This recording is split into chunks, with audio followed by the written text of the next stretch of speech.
અભિષેક કરીને જ્યારે પાછા વળ્યા ત્યાં તો એ વખતે જોગીની જમાત બેઠી હતી અને એ જમાતમાંથી એક સાધુ બોલ્યા કે ભાઈ, બંને જણા એકલા કેમ છો? તમારે કોઈ સંતાન નથી? ત્યારે પૂટા નામનો ભરવાડ બોલે છે કે બાપુ, અમારે શેર માટીની ખોટ છે, અમારે દીકરો કે દીકરી નથી. અને એ વખતે મચ્છંદર નામનો જોગી એમ કહે છે કે લે આ પપૂત, અને 9 મહિને ને 13 દિવસે તારા ઘેર દીકરો તો નહીં પણ જોગમાયા જેવી દીકરી તારા ઘેર અવતાર લેશે.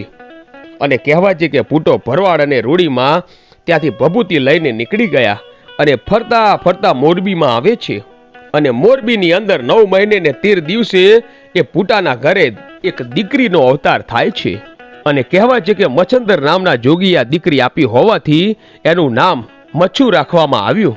અને આ દીકરી સાક્ષાત જોગમાયા હતા. હવે એ વખતે એક રબારીનો દીકરો પુન્યો એમનું નામ